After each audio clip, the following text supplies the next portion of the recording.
Good morning, welcome back to my channel. আশা করি তোমরা সবাই খুব ভালো আছো, আমিও ভালো আছি। আজকে ব্লগটা শুরু করলাম অনেক সকাল সকাল, প্রায় 5:30টার মতন বাজে। ওই যে মেয়েকে পড়তে বসিয়েছি, তাই জন্য চা করতে এসেছি। তাহলে চা করে নিয়ে যাই, ও চা খায় না, একটুখানি 2 চামচ দেবে কি না, ব্যাস শেষ। তা যাই হোক, আমি একটু খাবো, না হয় ঘুমটা কাটে না, তাই জন্যে চা করতে এসেছি। এই যে চা বসিয়েছি, এবার চা পাতা দেবো, তারপরে চিনি দিয়ে ব্যাস নামিয়ে দেবো। ওর জন্য আমি একটু চা খেতে পারি, ওই একটুখানি কোনো রকমে খাই, তারপর আমি একটু খেয়ে নিই, ব্যাস। ঠিক আছে, আলটিমেটলি আমার আসছি পরে কিছুক্ষণ পর। সঙ্গে থেকো, সাবধানে থেকো। অনেক সকালে ঘুম থেকে উঠেছি, তা সকালবেলা তোমাদের সঙ্গে দেখালাম কিছু কিছু কাজকর্ম। তা এতক্ষণে 9টা 10টা 10:30 মতন বাজে, প্রচুর কাজ হয়ে গেছে, রান্নাবান্না সব কমপ্লিট হয়ে গেছে।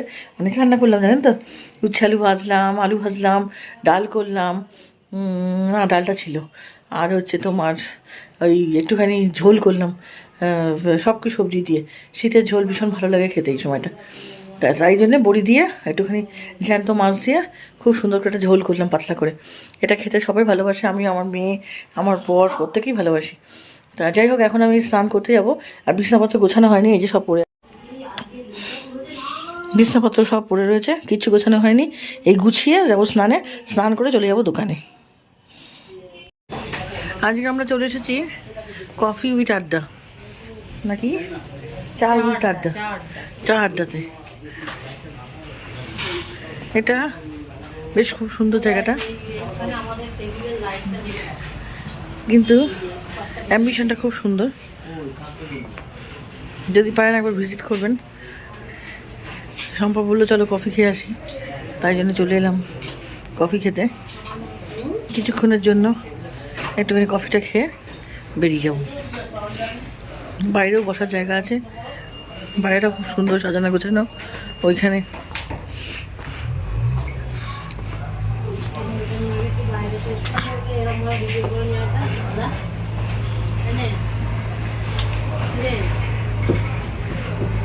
বাহ, বেশ ভালো লাগছে, কি সুন্দর সাজানো গোছানো। খুব বেশি লোক নেই, তবু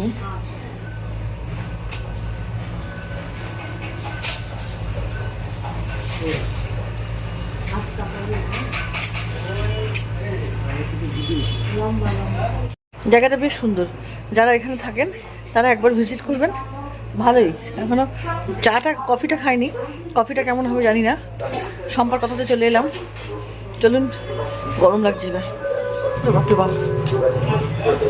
ঘুরে আসলাম, চলে এলাম ঘুরে, এখনও আসিনি, সবে এলাম। একটুখানি ভিডিও করে নিলাম আপনাদের জন্য। বেশ সুন্দর, জায়গাটাও খুব সুন্দর, আমার দেখে খুব পছন্দ হয়েছে। অনেকদিন আগে দেখেছি কিন্তু কোনোদিন ঢুকিনি, তা এই ঢুকলাম আজকে প্রথম, আমি আর শম্পা। আচ্ছা, সেটা বলবা তো, কি ভুলভাল করে নিয়ে চলে এসছে। যে লরি যাচ্ছে, সামনে রাস্তা হচ্ছে, কদিন পর রাস্তাটা হয়ে গেলে বেশ জায়গাটা খুব সুন্দর হয়ে যাবে।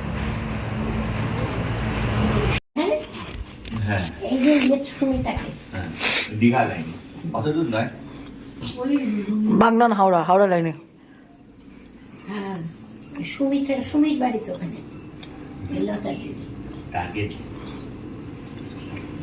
এই দই খাবি না? রসগোল্লা খাবি তো? না, আমি এখন খাই না। একদম খাবি না?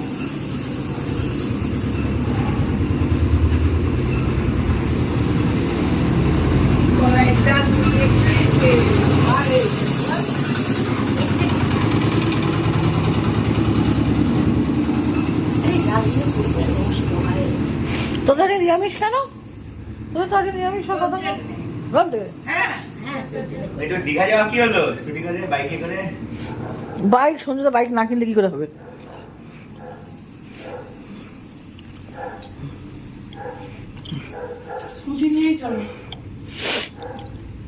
তার আবার ইয়ে হারিয়ে গেছে।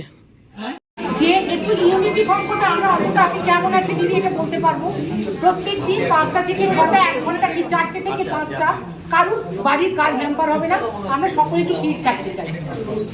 আমি যদি ঘরের কাজ শুরু না তখন আপনার জায়গায় ছেড়ে দেবো, আমার কোনো একজন দিদি দাঁড়িয়ে যাবে, কোনো একজন দিদি একদম হচ্ছে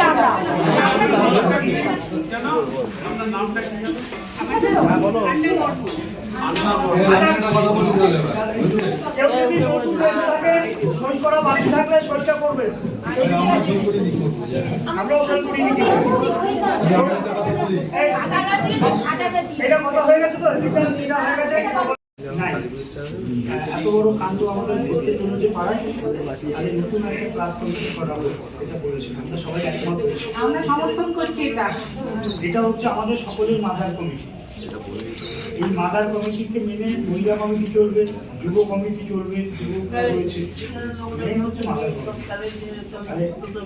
আর ওই নিত্যানন্দনগরের নর্থ ক্লাব, একটু কথা কম। ওই নিত্যানন্দনগর এটা পাঠাগার ক্লাব না।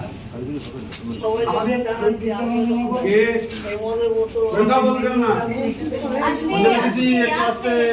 ওই নিত্যানন্দনগরে আমাদের যে জায়গা পাম্প হাউস ছিল, সেই পাম্প হাউসটা এখন বর্তমানে নেই, ওটা ক্লাব থেকে দেওয়া হয়েছিল। ওটা পৌরসভাকে অনুমতি নিয়ে বলে ওইটা আমরা আবার অধিগ্রহণ করে ওটাকে ক্লাব করা হলো, মানে ক্লাব এবং পাঠাগার দুটি পাশাপাশি থাকলো আর কি, ঠিক আছে। আর আমাদের ক্লাবের নাম সাধুকা, যার নেতৃত্বে আমরা চলবো। যে ঝিমিয়ে গেলে আমরা ঝিমিয়ে যাবো, শুয়ে পড়লে আমরা শুয়ে পড়বো।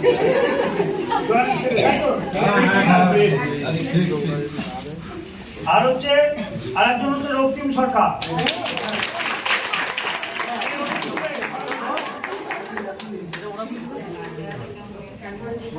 আচ্ছা assistant secretary Sunil Basak, assistant secretary Rabi Hela, assistant secretary Shubhankar হেলা,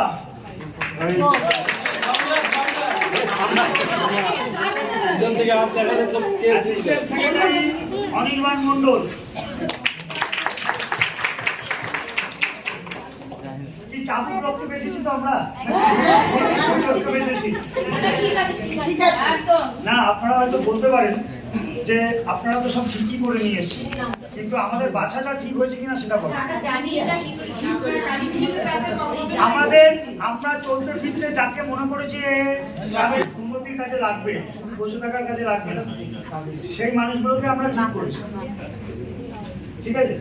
সেটা যদি কারো কোনো এই কোন নামের ক্ষেত্রে আপত্তি থাকে যে না জয়রামকে আমরা সহসভাপতি পদে ভালো লাগছে না, বলবেন নাম কেটে দেবেন, ভালো লাগছে, ভালো লাগছে। আচ্ছা ভানুদা, তোমার তো লেখা বাকি। মানস দাস, গণেশ দাস, এরা হচ্ছে advisory committee. Joint general secretary Sumit Goswami, Moon Tarafdar. Sumit Goswami, ওই সুমিত গোস্বামী আসেনি, সুমিত গোস্বামী হচ্ছে চলুন, অনেকক্ষণ পর আবার আপনাদের সাথে কথা বলতে এলাম। আমি এখন সন্ধে 7:30 পর্যন্ত বাজে চলে এসেছি রান্নাঘরে। আজকে তো আপনাদের সঙ্গে শেয়ারই করা হয়নি কি রান্না করা হয়েছিল। আজকে ভাত হয়েছিল, একটা ঝোল হয়েছিল, আচ্ছা এখানে খুব সম্ভবত মাংস আছে, মাংস হয়েছিল, আচ্ছা এখানে আছে এই যে বেতো শাক ভাজা, তারপরে আছে ট্যাংরা মাছের তরকারি, ঝাল আর কি, আর আছে ডাল, পেঁপে দিয়ে ডাল। এই রান্না হয়েছিল আজকে। বাপরে বাপ, এদিক থেকে এলাম। আসলে বিকেলবেলা ছিলাম না বাড়িতে, কিছু কিছু ক্লিপস আমি তুলে এনেছি, সেগুলো আপনাকে দেখাতে পারবো। আর পাড়ায় একটা মিটিং টিটিং হলে বেশ ভালোই লাগে বলুন, মানে পুজো টুজো হলো আর কি, একটা প্রোগ্রাম হলে বেশ জমিয়ে গল্প করে একটা জায়গায় বসে সেখানেই সময় কেটে যায়। কোথাও যে ঠাকুর দেখতে যাবো বা কিছু ইয়ে থাকে, সেই বাঁধনটা থাকে না, তা ইচ্ছাও করে না পাড়ার পুজো ছেড়ে। সবাই মিলে পাড়ার বউরা আড্ডারা ছেলেরা বসে আড্ডা মারবো, তা সব কিছুই হবে, শুধু পিকনিক বলে নয়, একটা পিকনিক শুধু পুজো বলে নয়, একটা পিকনিক হওয়ার কথা আছে শীতকালের, একটা শীতকালীন পিকনিক। তারপরে বিপদে সব প্রত্যেকের বিপদে আপদে সবাই পাড়ার প্রত্যেকে একসঙ্গে থাকবে, এরকম একটা মানে প্রতিশ্রুতি নেওয়া হয়েছে। বেশ ভালো লাগে, আমার তো ভীষণ ভালো লাগে এই সমস্ত মূলক এই সমস্ত এই আর কি এইসব আলোচনায় অংশগ্রহণ করতে বা এইসব পরিবেশে থাকতে। একটা ভীষণ ভালো পরিবেশ, এটা পরিবেশটাও তো মানুষকে ম্যাটার করে না, একটা পরিবেশ মানুষকে বলতে দিতে অনেকটাই সাহায্য করে। তা যাই হোক, আমার বেশ ভালো লাগে। তা দেখি কি হয়, কতদূর কি এগোয়। যদি সত্যি এটা হয় তাহলে আমাদের পাড়াতে প্রত্যেকের পক্ষে খুব ভালো হবে। সবাই খুব আনন্দ পাবে, আর সবাই খুব উদ্যোগ নিয়ে নিজের মতন করে জিনিসটাকে ট্র্যাকেল করবে। আর কিছু বলার নেই। আপনি দেখবেন, আমি কিছু কিছু ক্লিপস আমি তুলে এনেছি, সেগুলো আমি কালকে যখন ভিডিওটা যাবে তখন আপনারা দেখতে পাবেন। আচ্ছা, যাই হোক, আমি আজকে কী কী রান্না হয়েছে দেখানো হয়েছে। আমি একটু আটা মাখবো, তাই রান্নাঘরে এসেছি। এই যে আটার পাত্র নিয়ে, এই যে আটার পাত্র নিয়ে রান্নাঘরে চলে এসেছি। আর আটাটা মাখবো, কারণ কালকেও দাদা দোকানে যাবে, কিছু খেয়ে গেলে আমার সুবিধা হয়। আর তরকারি দেখি যদি কিছু কাটা ফাটা থাকে তাহলে কেটে নিতে পারি। চলো দেখতে থাকো ব্লগটা, আশা করি ভালো লাগবে। এই যে চলে এসেছি আটা নিয়ে, আটাটা মাখবো, মেখে তারপরে ওটা ফ্রিজে তুলে দেবো, কালকে হয়ে যাবে। আর আজকে রুটিটা আনতে বললাম দাদাকে, দাদা গেছে পাড়ায় গেছে আজকে। ভালোই লাগবে সবার সঙ্গে মিশলে, ঘুরলে, আবার বেশ সব কিছুর মধ্যে নিজেকে অ্যাক্টিভ রাখলে সত্যিই ভালো লাগবে। নিজেকে অ্যাক্টিভ রাখুক সব কিছুর মধ্যে, এটাই আমি চাই সব সময়। না হলে না, বাড়ি এসে গেলে বিছনায় শোয়, না হলে ব্যবসার কাজ এই করে যায় সারাদিন। এবার নিজেরও তো একটা এন্টারটেনমেন্টের দরকার আছে, একটু পাড়াটারে না মিশলে কী করে হবে। চলো আমি আটাটা মেখে নিই, তারপরে আবার আসছি তোমাদের সাথে।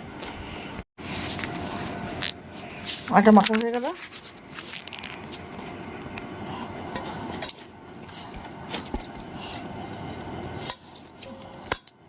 এবার ফ্রিজে তুলে দেবো। তারপর দেখি সবজি যদি কিছু থাকে তাহলে একটু কাটাকুটি করে রেখে দেবো। কী হয়, সকালে একটু সুবিধা হয় আমার। মেয়ের যেহেতু স্কুল নেই কালকে, তো বাবার তো দোকান আছে, একটু দেরি করে উঠলেও আমার অসুবিধা হয় না। মেয়ের স্কুল থাকলে বড় তাড়াতাড়ি উঠতে হয়, 5টা 5:30টার মধ্যে। আর এমনি যখন ও পড়াশোনা করে তখন তো উঠতেই হয়, যেহেতু পরীক্ষা চলছে আর স্কুল ছুটি আছে বলে একটু তাড়াতাড়ি ডাকছি না এখন। স্কুল থাকলে তাড়াতাড়ি ডেকে দিই, ব্যাস আমার আটা মাখা রেডি। এবার চলুন এটাকে রেডি করে একদম প্যাকড আপ করে ফ্রিজে ঢুকিয়ে দিয়ে তারপরে সবজি দেখি যদি কিছু থাকে তাহলে কেটে নেবো, না হলে দরকার নেই। ভিডিওটা আজ আমি এখানেই শেষ করছি। দেখলেন আটা ফাটা মাখা হয়ে গেছে, সবজি কিছু কাটিনি, কারণ কালকে যদি সেরকম তো সবজি দেখলাম না ফ্রিজে। আর বেগুন ভাজা করে দেবো, সেটা দিয়ে রুটি খেয়ে নিয়ে চলে যাবে। আর ডিম তো আছে, ডিম সেদ্ধ করে দিলেই হয়ে যাবে ওকে। তা ও চলে যাবে দোকানে খেয়ে দে। আর আজকের মতো ব্লগটা আমি এখানেই শেষ করছি। কালকে আবার নতুন ব্লগ নিয়ে তোমাদের সামনে হাজির হব। সবাই ভালো থেকো, সুস্থ থেকো। আর নিজেকে কাজের মধ্যে না রাখলে জানো তো বড্ড একাকিত্ব গ্রাস করে, ভালো লাগে না। মানে কাজ, এই যে ব্লগটা করি তখন বেশ ভালো লাগে, যখন চুপ করে থাকি তখনই আর ভালো লাগে না। যেন মনে হয় আমাকে কিচ্ছু ভালো লাগে না বাড়িতে, তখন মনে হয় ছুটে চলে যায় কোথাও, এরকমভাবে কিরকম একটা একাকিত্ব গ্রাস করে। আসলে সঞ্জু থাকে না সারাদিন, মেয়ে থাকে না, পড়তে থাকে, ও তো ওর ক্যারিয়ার তো করবেই, ওর তো এখন পড়ারই সময়। এবার একা বাড়িতে বেশিক্ষণ আমি পছন্দ করি না। যাই হোক, একা তো থাকতেই হবে, সবারই তো কাজ থাকে। যাই হোক, ওই জন্য মাঝে মাঝে আমি কোথাও একটু বেরিয়ে পড়ি, ভালো লাগে, আমার নিজেরও ভালো লাগে।